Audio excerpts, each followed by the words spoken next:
నమస్తే సురేష్ గారు. నమస్కారం అండి ఉషా గారు. ఫిబ్రవరి 5 మనం చూసుకుంటే గనక మకర రాశిలోకి కుజుడు ఎంటర్ అవుతున్నాడు కాబట్టి వృషభ రాశి వరకు అసలు ఏ విధంగా ఉండబోతుంది అంటారు? గజం కేవలం 4,500 రూపాయలతో 165 గజాల భూమి కేవలం 8 లక్షలు మాత్రమే. మీరు అడిగిన క్వశ్చన్కి మెయిన్ ట్రాన్సిట్ రిపోర్ట్ అంటే గోచారం అంటారండి. అవును. తర్వాత మార్స్ వచ్చేటప్పటికి చాలా ఇంపార్టెంట్ ప్లానెట్ అండి. ఆల్మోస్ట్ ఎవ్రీ 45 డేస్కి 38 ఈ డేస్లో ఒక్కొక్క రాశి షిఫ్ట్ అవుతూ ఉంటారు.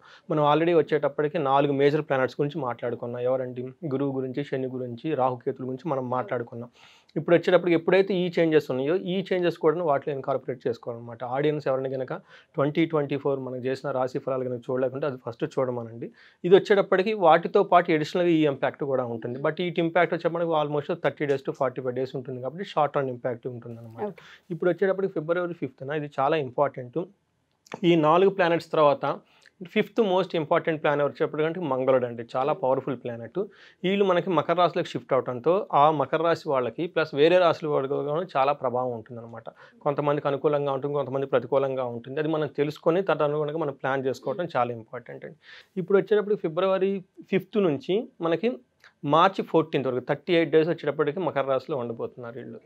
తర్వాత ఈ మార్స్ అనేవాళ్ళు మనకి 9 రకాల ప్లానెట్స్లో వీళ్ళు ఏమి ఇంపార్టెంట్ మనకి ఒక్కొక్క గ్రహం ఒక్కొక్క విధంగా మనకి పోర్ట్ఫోలియో ఉంటుంది అనమాట. వాళ్ళ జాబ్ డిస్క్రిప్షన్ లాగా ఉంటుంది అనమాట. వీళ్ళు మనకి మనుషులకి సంబంధించిన విషయాల్లో ఏ విషయాన్ని పాత్ర వీళ్ళు పోషిస్తారో మనం తెలుసుకుంటే కనుక వాళ్ళు మనకి మహర్షులు ఏం చెప్పండి వీళ్ళు దేనికి రిప్రజెంటేషన్ చేస్తారంటే సత్వ, భూప్రకార, రోగ, వ్రణ, సాహస, శస్త్ర, అగ్ని సందర్శక, మానోత్పాటన, జ్ఞానభాతృకారక మార్స్, మంగళుడు, కుజుడు అని చెప్తారండి. ఓకే. సో మనకు వచ్చేటప్పటికి సత్వానికి సంబంధించి ఒక మనిషిలో ఉన్న టామిన్ అంటారు చూడండి, పవర్, ఆ పవర్కి సంబంధించిన రెస్పాన్సిబిలిటీ మార్స్ అండి. తర్వాత భూమి, రియల్ ఎస్టేట్ వాళ్ళకి చాలా చాలా ఇంపార్టెంట్. ఎందుకంటే మనకి భూమి పుత్ర అంటారు అన్నమాట కుజుడిని. అందుకని రియల్ ఎస్టేట్కి సంబంధించిన వాళ్ళకి కూడా చాలా ఇంపార్టెంట్. ప్రాకారం అంటే బౌండరీస్ లైన్స్కి సంబంధించిన వాటి కానీ, తర్వాత రోగానికి సంబంధించిన మనకు అన్ఎక్స్పెక్టెడ్గా గాయాలు తగులుతూ ఉంటాయి అన్నమాట. దానికి సంబంధించి కానీ సాహస పరాక్రమాలకి, శస్త్రాస్త్రాలకి సంబంధించి కానీ, అగ్నికి సంబంధించి, తర్వాత వచ్చేటప్పటికి జ్ఞానము, సోదరులకు సంబంధించిన ఈ కారకత్వాలు మొత్తం మనకి మంగళుడు మనకి కుజుడు మనకు రిప్రజెంటేషన్ చేస్తూ ఉంటారు అనమాట. సో వృషభ రాశి వారికి 35 డేస్ ఎలా ఉండబోతుంది అనేది ఫిబ్రవరి 5th నుంచి మనకి మార్చి 14th వరకు. ఫస్ట్ వచ్చేటప్పుడు వృషభ రాశి వరకు కృతిగా 2, 3, 4 పాదాలు నక్షత్రం కలిగిన వాడు, రోహిణి 1, 2, 3, 4 పాదాలు, మృగశిర 1, 2, 3 నక్షత్రం కలిగిన వాళ్ళకి వృషభ రాశి కింద వస్తారు. అలాగే పేరు ప్రకారం కనుక చూసుకుంటే ఈ, ఉ, ఏ, ఓ, వా, వి, వు, వే, ఓ ఈ అక్షరాలు మోరార్లెస్ ఈ సౌండ్ వచ్చిన సౌండ్ ఉన్న పేర్లు వాళ్ళకు కూడా వృషభ రాశి కింద వస్తారండి. సో వీళ్ళకి వచ్చేటప్పటికి ప్లానటరీ కాంబినేషన్ మనం చూసుకుంటే అనుకోండి, వీళ్ళకి మార్స్, మంగళుడు, కుజుడు వచ్చేటప్పటికి 12th లార్డ్ అధిపతి అవుతారండి. అట్లానే 7th లార్డ్ అధిపతి కూడా అవుతారనమాట. ఈ విషయాల్లో వాళ్ళకి మకర రాశిలోకి కుజుడు వెళ్ళటంతో ఎలా ఉంటుంది ఏంటి అనేది ఇప్పుడు మన రిజల్ట్స్ చూద్దామండి. తర్వాత మనకి ఫస్ట్ మహర్షులు వాళ్ళు ఏం చెప్పారో మన గ్రంథాల్లో చూద్దామండి. తర్వాత ఆశనాచ ధన న్యూయం, శోషణం, దేహపీడనం, స్థాన నాశనం, విరోధం చ, నవమస్తో ధారాసుధ అని చెప్తారనమాట. దీని ప్రకారం ఏం చెప్తారంటే అండి, ఈ టైంలో ఈ 35 డేస్లో వృషభ రాశి వాళ్ళు గ్రూమింగ్, దేహానికి సంబంధించిన ఫిజికల్ అపీరెన్స్ కానీ వాటికి సంబంధించి నెగ్లిజెంట్గా ఉంటారు అనేది ఒకటి. రెండోది ఫుడ్కి సంబంధించి సరిగ్గా మంచి భోజనం తీసుకోరు అని చెప్తూ ఉంటారు. తద్వారా శోషణం అంటే గ్లామర్ లేకుండా ఎండిపోయినట్టుగా ఉండేసి పీక్కపోయినట్లుగా ఉంటారు చూడండి, అలా పీక్కపోయినట్లుగా ఉంటారన్నమాట. దేహపీడనం, ఏదో ఒకటి శారీరకంగా బాధ ఉంటుంది.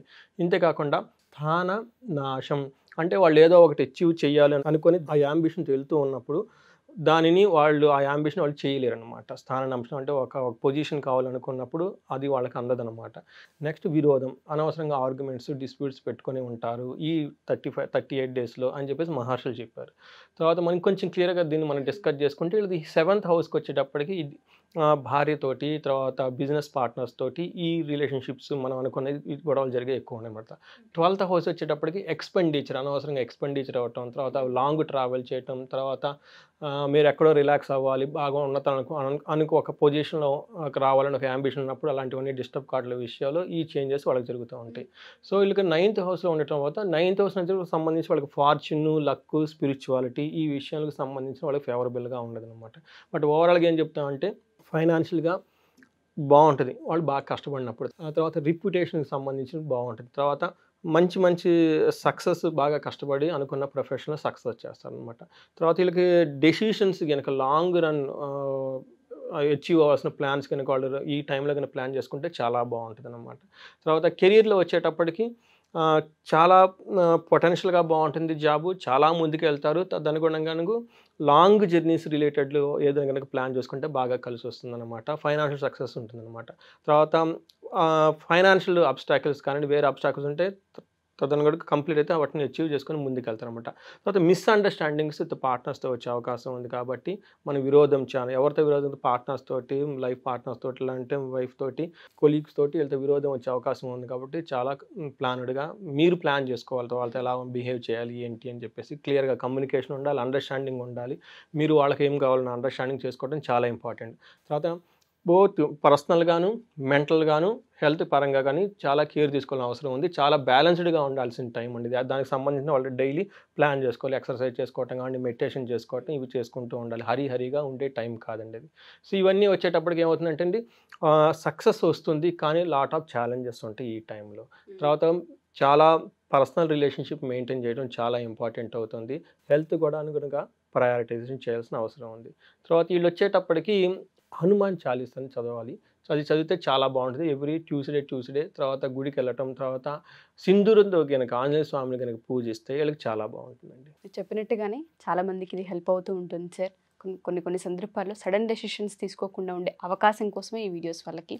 కరెక్ట్. సో పర్సనల్గా ఎవరైనా సరే మిమ్మల్ని కలవాలి అనుకున్నా, అపాయింట్మెంట్ తీసుకోవాలనుకున్నా, జాతకరీత్యా కానివ్వచ్చు లేదా క్లాస్కి సంబంధించి రికార్డ్ క్లాసెస్ మన దగ్గర ఉన్నాయి. ఆస్ట్రాలజీ ఎవరైతే నేర్చుకోవాలనుకుంటున్నారో దానికి సంబంధించవచ్చు. ఎలా అప్రోచ్ అవ్వాలి, ప్రాసెస్ ఏంటి? సో మనం ఫస్ట్ ఈ మిషన్ స్టార్ట్ చేసినట్టు ప్రతి ఇంట్లో ఒక వేదిక ఆస్ట్రాలజర్ ఉండాలి. మన మహర్షులు ఇచ్చిన జ్ఞానం ఏంటో ఫస్ట్ తెలుసుకోవాలండి. తెలుసుకుని తద్వారా మనం ఎలా మన లైఫ్ని ఎఫర్ట్లెస్ జర్నీ చేసుకొని ముందుకు వెళ్ళొచ్చు అనే దానికి మనకి ఈ నాలెడ్జ్ ఉపయోగపడుతుంది. సో దీనికి సంబంధించిన ఒక కోర్స్ లాగా చేసాం. అట్లీస్ట్ బేసిక్స్ వాళ్ళకి తెలిసి ఉండాలి. క్యాలెండర్ చూస్తే ఏంటి తెలుసు, నక్షత్రం ఏంటి, దీనికి సంబంధించిన కోర్స్ డిజైన్ చేసాం. అది ఎన్రోల్ చేసుకోవాలని చెప్పేసి ఒకటి ఫస్ట్ రిక్వెస్ట్. దానికి కావాల్సిన వాళ్ళు స్క్రీన్ మీద కనిపిస్తున్న నెంబర్ కనుక కనెక్ట్ అయితే మనకు గైడెన్స్ ఇస్తాం. ఇది కాకుండా ఇండివిడ్యువల్గా ఇది వచ్చేటప్పటికి మనకి మాస్గా అందరికీ ఉంటుంది. బట్ ఇండివిడ్యువల్గా వాళ్ళ దశ ఏంటి, భుక్తి ఏంటి, వర్షఫలం ఏంటి, తర్వాత వాళ్ళ ఆరోస్కోప్లో ఏ లగ్నానికి ఎలా ఉంది, ఈ విషయాలన్నీ మనం డయాగ్నోసిస్ చేసి వాళ్ళకి కెరియర్ గైడెన్స్ కానీ ఇంకో విధంగా గైడెన్స్ ఇవ్వచ్చు.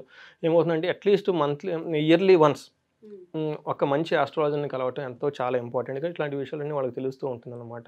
తద్వారా ఏమవుతుందంటే అండి పెద్ద మిస్టేకులు చేయకుండా ఉంటాం. తర్వాత ఏదైనా టైం బాగలేదంటే ముందుగా ప్రికాషన్స్ తీసుకొని లైఫ్ అనేది చాలా ఎఫర్ట్లెస్గా సేఫ్టీగా చేయడానికి చాలా బాగుంటుందండి. అలాంటి వారికి కౌన్సిలింగ్ కనుక కావాలి అనుకుంటే కనుక మనకి స్క్రీన్ మీద కనిపిస్తున్న నెంబర్కి కనెక్ట్ అయితే మనం వాళ్ళకి హెల్ప్ చేయొచ్చు. షూర్ అండి. Thank you sir. Thank you so thank much. You.